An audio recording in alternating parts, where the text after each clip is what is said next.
Dans cette vidéo, je vais t'expliquer comment tu peux créer un silence grâce à ton impact, grâce à ton charisme. Comment tu peux être ce mec qui, alors que tout le monde est attablé, en train d'échanger, avec, en train, avec joie, alors que chacun est passionné par sa propre conversation, comment est-ce que toi, avec une phrase, avec un mot, tu peux créer un silence dans toute la pièce, sans faire un truc indécent qui implique ta nudité, d'accord? Ça on évite, ok? Donc, tout en restant évidemment décent dans la mesure du possible et en gardant un charisme inébranlable. Et c'est bien de ça qu'il est question. Alors, si tu me connais pas, je m'appelle Azur, je suis intermittent du spectacle, je fais beaucoup de diabolo. Plus sérieusement, alors oui, pour le Azur, sinon c'est Mathieu Esnay, donc je suis connu aussi évidemment sous le nom d'Azur sur les réseaux, c'est pour ça que je dis ça. Voilà, je suis coach en compétences sociales, mais plus particulièrement, je t'apprends à maîtriser le jeu social et donc à mettre en place des stratégies qui vont te permettre d'être beaucoup plus impactant, effectivement, en société vis-à-vis des autres, mais surtout qui vont te permettre justement de pouvoir avoir des clés qui vont t'aider à réussir dans la vie et donc à accomplir ta légende personnelle. Voilà. Je pense que l'introduction est faite, on peut rentrer dans le vif du sujet parce que c'est pour ça que t'es venu. Déjà, il y a une première chose. C'est la chose qui fait toute la différence et c'est la chose que tout le monde oublie. Aujourd'hui, quand tu veux devenir impactant, quand tu veux être bon par rapport aux autres, quand tu veux vraiment avoir du charisme, bah tu vas apprendre deux trois trucs comme le fait de mieux articuler, comme le fait de mieux parler ou alors des petits hacks sur le langage corporel. Je suis pas en train de critiquer, c'est très bien et des fois j'en donne aussi, mais ce que je suis en train de te dire, c'est que ça ne marche pas si tu n'as pas cette chose. Et cette chose-là, justement, je vais t'en parler, je vais t'expliquer ce que c'est. C'est ce qui fait défaut à la majorité des gens, des humains en général, mais plus particulièrement des hommes qui désirent être impactants parce que ils sentent qu'ils ne le sont pas assez. Il faut bien que tu comprennes une chose, c'est que tout commence par toi. Tout commence par ta vision des choses, tout commence par ton ancrage. C'est par là que ça commence. Ça commence pas par une technique, ça commence pas par un hack, ça commence par ton état d'esprit et par ton niveau de présence. Le mot est lâché, la présence, l'ancrage. C'est ça qui va faire la différence. Si tu veux être vraiment impactant et si tu veux captiver les gens, il faut que tu sois déjà captivé toi-même par l'environnement. Pourquoi?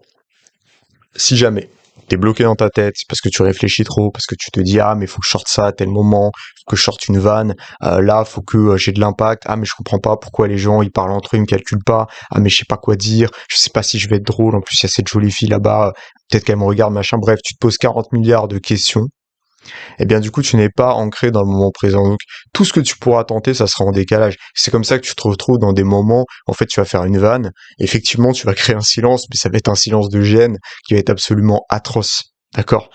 T'auras peut-être deux trois mecs qui ont bon cœur qui vont faire semblant de rigoler, mais ça va être très pénible pour tout le monde. Ok? Donc la première chose c'est la présence. Comment tu t'ancres dans le moment présent?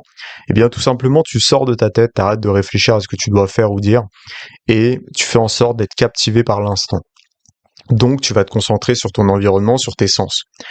Tu vas te concentrer sur ce que tu entends, donc soit les mots, les sujets de conversation. Tu vas te concentrer sur ce que tu ressens. Donc l'énergie des gens, l'énergie globale de la pièce. Tu vas te concentrer sur peut-être ce que tu sens, si jamais il y a un parfum, il y a une odeur, il y a quelque chose. Et en fait, tu vas aussi te concentrer sur ce que tu peux toucher, sur ce que tu vas percevoir, sur ce que tu peux goûter si jamais tu es en train de manger, par exemple.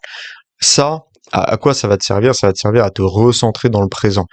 Ça va te permettre en fait d'éviter d'être bloqué dans ta tête, parce que si t'es bloqué dans ta tête, malheureusement tu pourras jamais être impactant. Et si jamais tu fais une tentative d'impact, eh bien elle tombera à l'eau systématiquement parce que tu seras en décalage avec l'ambiance globale, parce que t'es dans l'ambiance interne, l'ambiance de ta tête. Et cette ambiance-là, les gens ne la maîtrisent pas, ne la comprennent pas, ne la partagent pas. Donc ça sert à rien de rester dedans, il faut que tu te connectes à ton environnement et que tu sois captivé par celui-ci. Si c'est le cas, c'est là que tu seras impactant. Je sais pas si t'as remarqué, mais les moments où t'étais le plus drôle, les moments où t'as le plus rigolé, où t'as passé les meilleures soirées, c'est des moments où tu réfléchissais pas. C'est des moments où t'étais limite en roue libre en fait. Hein. Tu vois, et d'un coup, tu sais pas pourquoi t'avais une inspiration, quelque chose. Et là, tu te dis, mais ouais, c'est dingue, c'est trop bien, tant mieux. Mais t'as pas été plus loin, tu t'es pas posé la question du pourquoi. En fait, t'étais dans un état de flow social. Et l'état de flow social, c'est pas le fruit du hasard en fait. Ça a été le fruit du hasard jusqu'à maintenant parce qu'en fait tu ne saisissais pas tous les paramètres et donc tu pouvais pas mettre les actions en place pour réunir ces paramètres-là et donc par conséquent les conscientiser et donc par conséquent agir en fonction. Mais aujourd'hui avec ce que je vais t'expliquer, tu vas pouvoir le maîtriser.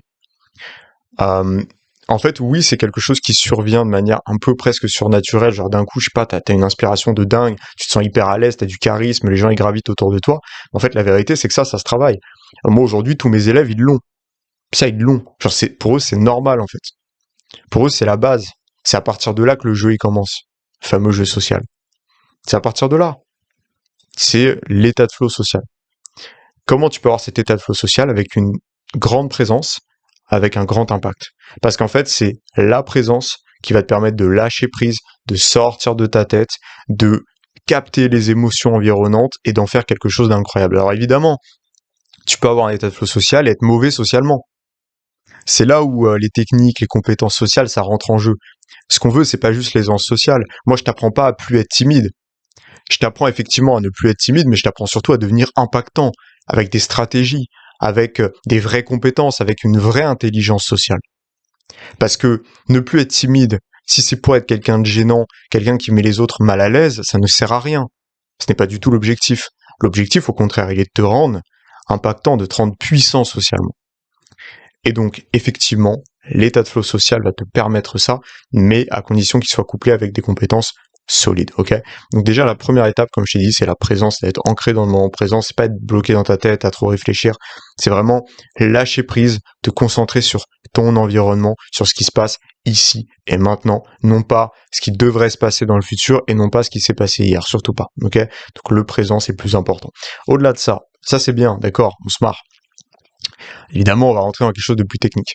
Qu'est-ce qui va faire qu'en fait les gens vont s'arrêter de parler et vont en fait tellement respecter ce que tu dis qu'ils vont être suspendus à tes lèvres? Évidemment, si j'en parle, c'est parce que je sais le faire et que je l'ai déjà fait, d'accord? Je n'en parlerai pas autrement. Et d'ailleurs, quand je parle de quelque chose, c'est parce que ça m'est arrivé.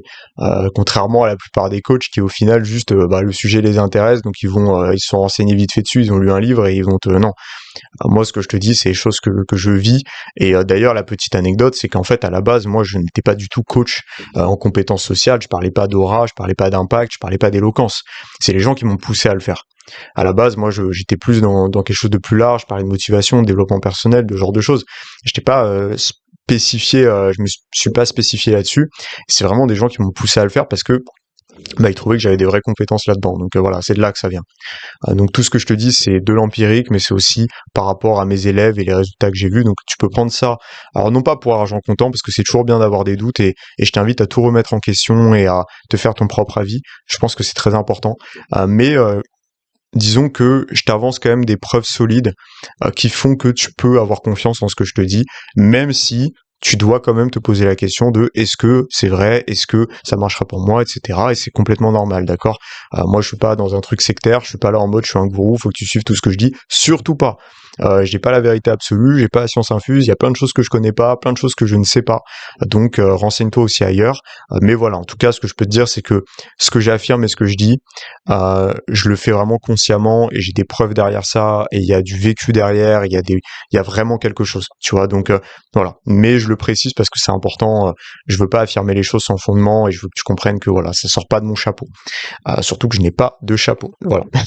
Et du coup, pour te dire que c'est des choses que j'ai vécues, donc je sais comment ça fonctionne.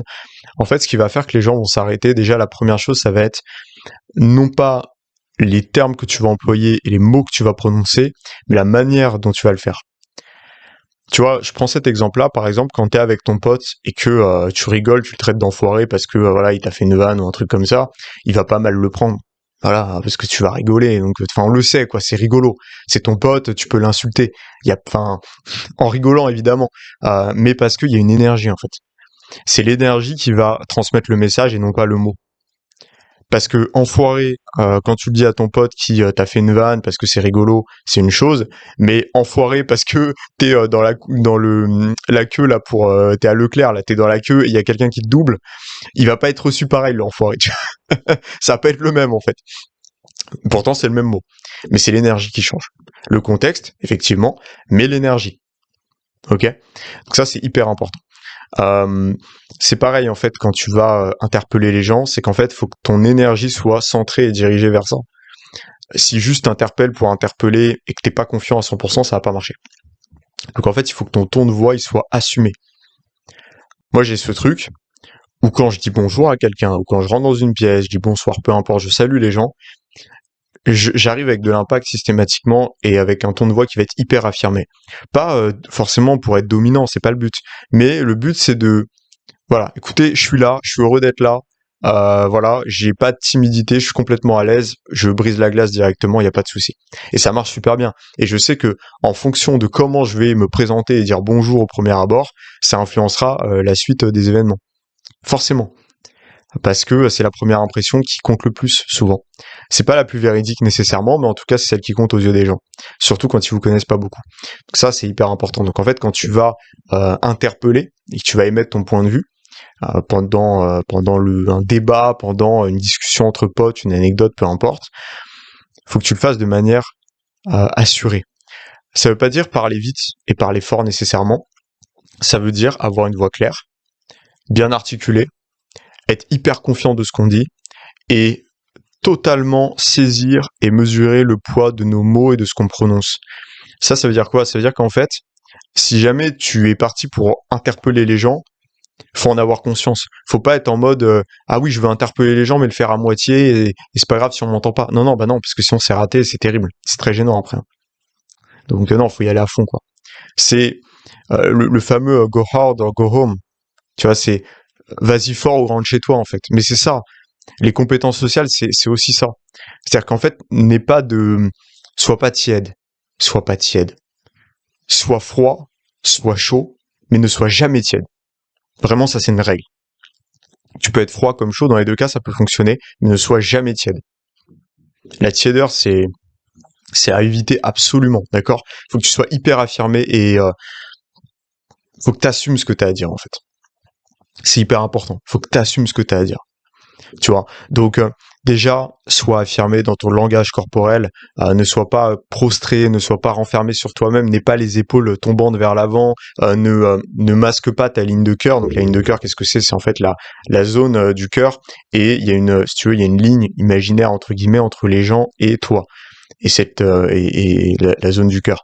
En fait, quand tu vas cacher la ligne du cœur, peu importe, hein, que ce soit comme ça, peu importe, en général, ça montre en fait que t'es renfermé sur toi-même et que t'as pas envie de t'ouvrir aux gens. Parce qu'en fait, tu vas protéger ce que tu as de plus vulnérable et donc c'est-à-dire que tu n'as pas assez confiance pour le dévoiler aux autres. Et en fait, ça, c'est du non-verbal, mais c'est très significatif. Donc en fait, quand tu dois prendre la parole, faut être en mode let's go, j'y vais, je me jette à l'eau, je me pose pas de questions, tu vois. Donc ça, évidemment, au début, ce sera dur, mais c'est avec la pratique, encore une fois. Donc il y a ça. Donc évidemment, une voix assumée, claire, etc. Et évidemment, ce que tu vas dire aussi. Ça joue beaucoup. Donc ta confiance va beaucoup jouer. Ce que tu vas dire, ça va jouer en fait, pas au premier abord. Au premier abord, on s'en fout en fait. Le simple fait d'interpeller en étant confiant, etc., en ayant le bon langage corporel, en ayant la bonne clarté vocale, ça suffira. Par contre, ce que tu peux faire, ce qui peut être très intéressant, c'est après de préparer la suite. C'est-à-dire qu'en fait, une fois que tu parles, il faut intriguer quand même. Faut arriver avec une accroche. Qu'en fait, les gens, ils soient pas forcément choqués, c'est pas le but, mais en tout cas, ils soient intrigués. Soit parce que tu as dit une vérité dérangeante, soit parce que tu as dit une vérité qui n'est pas conventionnelle, soit parce que tu as fait une blague, soit parce que tu n'as pas encore fini ta phrase, et donc du coup ça crée un suspense. Je te renvoie à ma vidéo qui est l'avant-dernière vidéo sur le silence, comme quoi c'est une arme d'influence qui est hyper puissante, et justement dans ce genre de contexte-là. Donc voilà. Ça va être hyper puissant. Après, en fait, ce que tu vas dire, je vais pas te donner des exemples là, ça sert à rien parce qu'en fait, ça dépend du contexte. Par contre, je peux te dire quel type de phrase formuler. En fait, par exemple, si jamais il y a un débat et qu'il y a un consensus, les gens tombent à peu près d'accord sur les mêmes choses, c'est là où toi tu vas arriver et dire en fait non, je pense que vous avez tous tort. Alors, en fait, attention, quand tu arrives avec ce genre de phrase, c'est sûr que tu auras l'attention. Par contre, tu n'auras pas forcément l'approbation. D'ailleurs, tu l'auras pas en fait. Donc, faut contrebalancer. En général, moi, quand je vais arriver sur des phrases hyper fortes comme ça, hyper percutantes, c'est ce que j'ai pu faire sur les réseaux. Bon, d'ailleurs, tu m'as peut-être connu grâce à un certain reportage sur France TV ou même à un autre sur TF1. C'est pas pour rien. Voilà, c'est parce que je sais et je maîtrise le truc et je le fais aussi dans la vraie vie. En fait, ce qui va fonctionner à ce moment-là, c'est pas juste d'être clivant pour être clivant, parce que là, ça peut te faire des problèmes. Et même moi, en étant quand même assez nuancé la plupart du temps, j'ai eu des problèmes. Donc, pour te dire, voilà. En fait, faut qu'une fois que t'as balancé la dinguerie, tu sais que t'as lâché la bombe, tu vois. T'as lâché la bombe. Faut qu'en fait, tu mettes la pommade derrière. Faut qu'il y ait, tu vois, le contraste. Faut qu'il y ait le contrebalancier, parce qu'en fait, sinon, ça va être lourd. Tu vas perdre l'approbation des gens. Tu vas te faire huer. C'est pas le but. Donc, en fait, par exemple, si tu dis, ouais, je suis pas d'accord avec vous, vous avez vraiment raison là-dessus, par contre. Mais je pense que on peut aller encore plus loin. Et là, en fait, tu les valides. Donc, au début, tu les interpelles, tu leur dis, ouais, je suis pas d'accord avec vous. Mais tu vas les valider derrière. Donc, comme ça, bon, déjà, ça apaise la tension. Ils se sentent pas diminués, ils se sentent pas vus comme des imbéciles. Parce que les gens, forcément, ils vont défendre leur honneur. Hein, c'est normal, hein, c'est humain. D'accord? Ils ont raison de le faire. Donc, ça, faut le prendre en compte. Donc, voilà. Là, déjà, on apaise la tension. Je suis d'accord avec vous. Ça, en débat politique, ça se fait beaucoup. Oui, vous avez tout à fait raison, mais et après on assassine en fait. C'est oui, d'accord, je suis complètement d'accord, mais attention. Et là on assassine. Bon là c'est pas le but, hein. Là c'est pas, on n'est pas dans un débat. Là le but au contraire c'est de faire en sorte que les gens rallient ta cause. Donc en fait ce que tu vas faire c'est qu'après derrière, ce que tu vas mettre en place en termes d'arguments et en termes de, je dirais, de storytelling, bah en fait ça aura pour but de fédérer. Parce qu'en fait, quand tu dis, bon, par contre, je pense qu'on pourrait réfléchir à un truc assez intéressant. En fait, là, on les met dans la confidence, on les met dans le projet. C'est pas juste, ah non, vous avez tort, regardez, moi j'ai raison. Non, c'est, vous avez pas dit toutes les infos. Moi, je peux vous proposer une autre version et je pense qu'elle va vous plaire. Et là, en fait, c'est un projet commun. C'est pas moi contre vous. Et de cette manière, bah, non seulement on a interpellé les gens, en plus on les implique dans la discussion parce qu'en fait on les valide, qu'on leur donne envie de s'investir dedans, et en plus de ça, on miroite le côté projet commun. Donc ça c'est pour l'exemple du débat, ça peut être pour plein d'autres choses. Et du coup, en fait, après les gens ils vont écouter attentivement parce qu'ils vont avoir envie de surenchérir. Donc ils ont un intérêt. L'intérêt pour eux d'écouter, c'est de pouvoir surenchérir derrière, ou alors c'est de pouvoir être validé encore plus. Donc, tout dépend. Donc voilà, c'est comme ça que ça fonctionne en fait. Et ça va vraiment marcher. Donc voilà, c'est la petite astuce du jour. Je me suis dit un truc. Je me suis dit qu'en fait j'allais... c'est une idée de concept que j'ai. Voilà. Je me suis dit que maintenant dans les vidéos, j'allais te présenter un objet. Et en fait, cet objet, si tu veux, le but c'est que en fait à chaque vidéo il y a un nouvel objet. Il y aura peut-être des vidéos où j'oublierai un, mais dans l'idée, j'aimerais bien amener ce concept où en fait je te présente un objet qui a du sens pour moi, soit parce que c'est une putain de découverte, soit parce que c'est un hack, c'est un truc qui va t'aider, ou alors c'est un truc intriguant, et il y aura une petite histoire avec, enfin bref, en tout cas, je trouve ça sympa. Donc moi, c'est ce que je te propose, ok?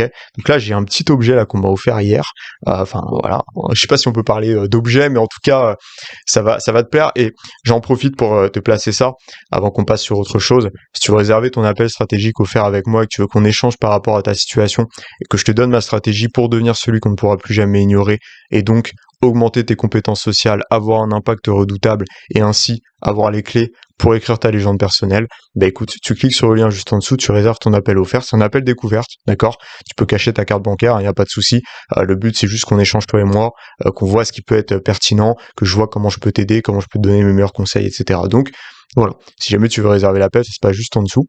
Et on revient du coup sur l'objet. Alors, l'objet, c'est le CD, ok, Julius 3 de SCH. Alors là, tu verras pas très bien, malheureusement, parce que le CD est très sombre, mais là, franchement, ça régale. Regarde, non mais, regarde ça. Alors, il y a 2 disques, c'est incroyable. Je crois qu'en fait, le deuxième disque, si je me trompe pas, je suis pas sûr de ce que j'avance parce que je l'ai pas encore écouté. Enfin, je l'ai écouté, mais pas version CD. Je crois que le deuxième disque, c'est un disque d'instrumental. Alors déjà, il y a un truc qui est incroyable. Et ça, il y a que les gens qui achètent des CD qui peuvent le savoir, parce qu'en fait, il y a une odeur. Il y a une odeur, en fait, avec les petites pochettes, là, avec les photos, etc. C'est un truc que je kiffe parce que ça se fait un peu moins aujourd'hui, mais à l'époque, surtout il y a à peu près une dizaine d'années, en fait, quand t'achetais un CD, moi j'ai acheté beaucoup de CD, t'avais, en fait, t'avais des petits trucs en plus en fait dans ces parties-là. En fait, c'est un truc que tu peux enlever. C'est comme un catalogue où t'as plein de photos et tout. Donc t'avais des photos assez stylées. C'est la tracklist, mais étayée sur plusieurs pages. Et en fait, t'avais des petits Easter eggs, des trucs comme ça sur certains albums, surtout des rappeurs américains. Donc moi, je kiffais énormément. Et en fait, t'as cette odeur aussi, voilà, justement de je sais pas comment expliquer, de papier neuf en fait, un peu plastifié, mais genre j'aime bien moi, j'aime beaucoup. Donc en fait, pourquoi je voulais te parler de cet album? Parce qu'en fait, j'ai fait un réel il y a pas longtemps, ou un reel, voilà, pour les anglophones, où j'expliquais qu'en fait, en gros, je disais que écouter du rap français c'est de la merde. En fait, ce que je disais, c'était qu'en fait, malheureusement, le rap français aujourd'hui, c'était pas le cas avant, mais je trouve qu'aujourd'hui c'est de plus en plus le cas. Il a de moins en moins de fond.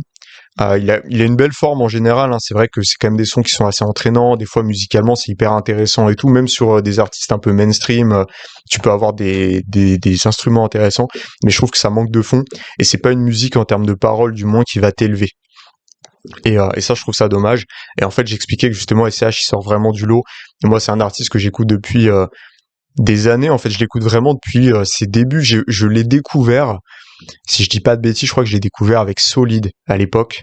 Donc c'était vraiment, je crois que c'était juste avant qu'il sorte A7, quelque chose comme ça. Ou alors il avait peut-être déjà sorti, je sais plus, mais c'était il y a vraiment longtemps. Et c'était un artiste que j'avais mais vraiment aimé directement parce qu'il avait cette ambiance hyper sombre, très orchestrale, très cinématique dès le départ, hein, qui était juste phénoménal, exceptionnel. Donc voilà, et en fait aujourd'hui il sort Jules 3, qui est un album exceptionnel en termes de réalisation. Je peux en parler, j'ai une certaine légitimité pour parler de musique parce que j'ai été dans la musique, hein, si t'es pas au courant, j'ai été dans le rap pendant pas mal d'années, j'ai fait mes propres instrumentales pendant pas mal d'années, j'ai été beatmaker aussi donc pour les autres pendant pas mal d'années, et honnêtement j'ai atteint je pense un très bon niveau. Je le dis de manière objective, hein, j'ai rien à gagner à le dire aujourd'hui parce que malheureusement je fais plus de musique parce que j'ai plus le temps, mais j'espère qu'un jour j'aurai le temps à nouveau parce que c'est un truc qui m'a toujours passionné. Et voilà, et donc je sais à quel point les instrus qu'on peut entendre par exemple dans l'album de SCH ou même ses textes sont un niveau de travail qui est juste exceptionnel.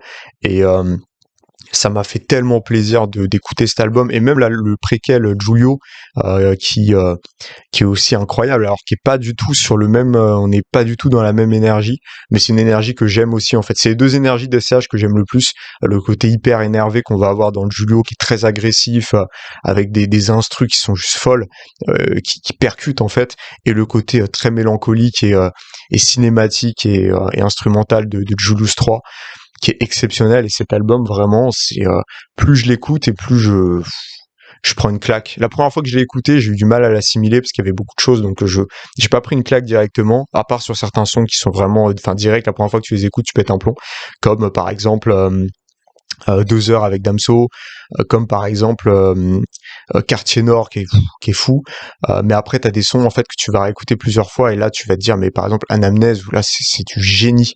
Ce son, c'est du génie en termes de texte, en termes d'interprétation, c'est exceptionnel et je pense que c'est mon préféré de l'album.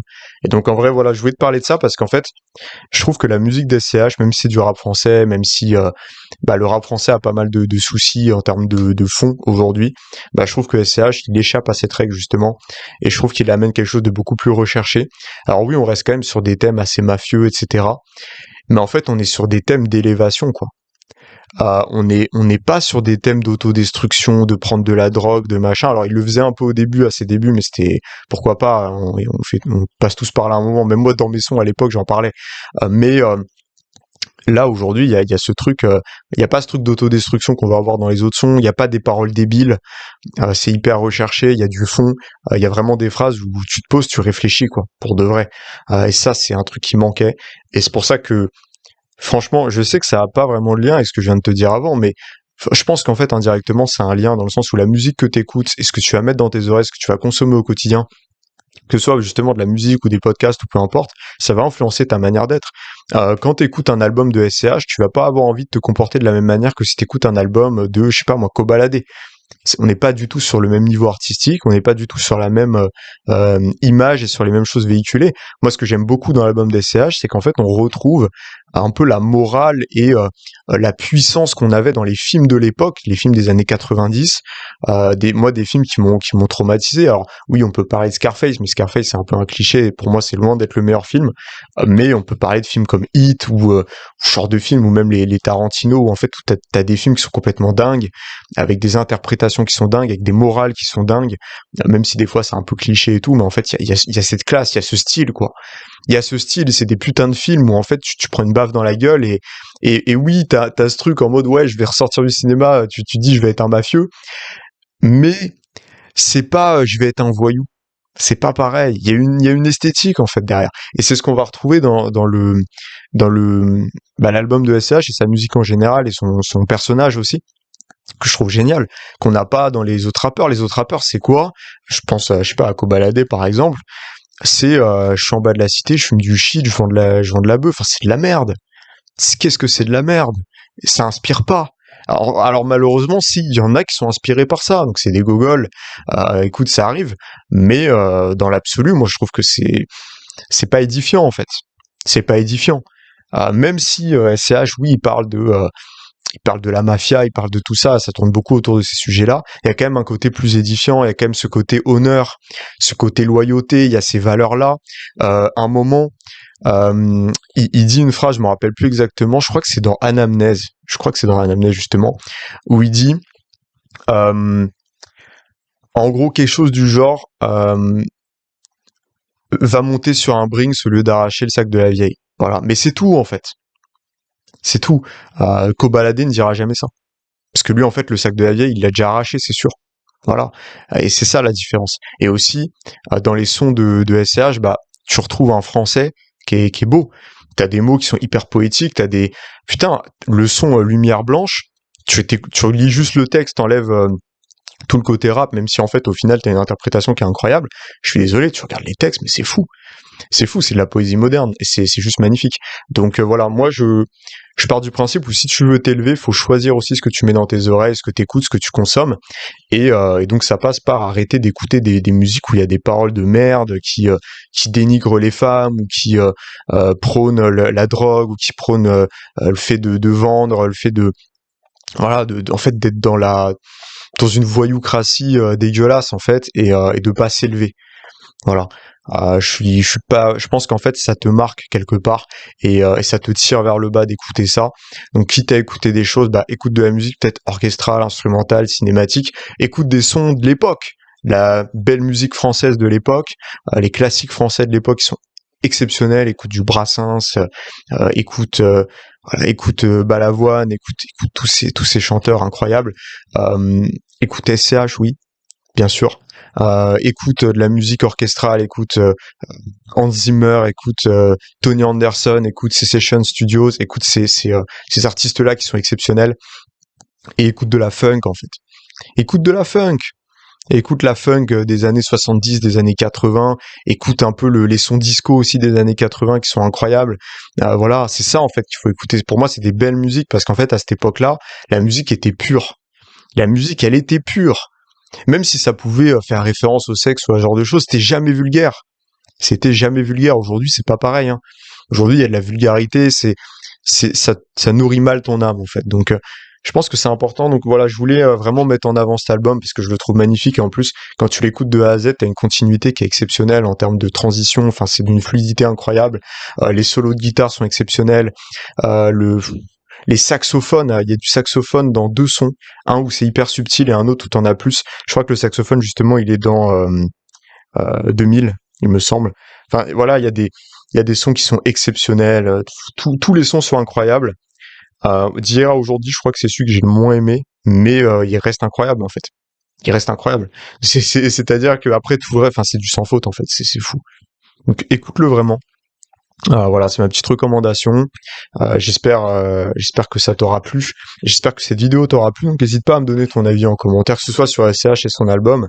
Dis-moi s'il y a des titres que t'as préférés. Moi, je vais te faire mon top un peu de titres. Alors il y a Anamnèse, il y a Quartier Nord parce que moi la vibe années 80, je l'adore et en plus je trouve que SCH il le fait hyper bien.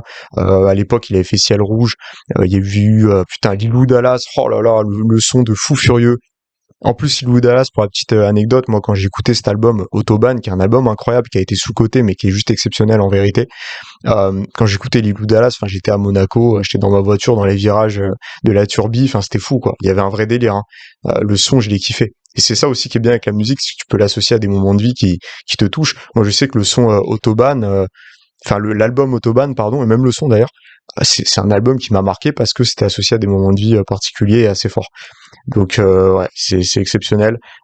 Du coup ouais, Quartier Nord est incroyable, multirécidiviste, oh, folie. Tu fais des PR là-dessus, tu fais des 200 kilos au squat là-dessus, c'est incroyable. 2 heures avec Damso, c'est tellement incroyable aussi. Qu'est-ce que je peux te dire d'autre? Tout est fou, la pluie, oh là, mais tout est fou. Tout est. En fait, si je fais un top, je cite l'album, donc ça sert à rien. Donc voilà, écoute ça, n'hésite pas à me donner ton top 3, voilà, en commentaire, et n'hésite pas à me dire si les conseils t'ont plu. En tout cas, je te souhaite de profiter de ta journée, de ce week-end, et puis voilà, on se dit à demain pour une nouvelle vidéo. Mon loup, on se rejoint au sommet.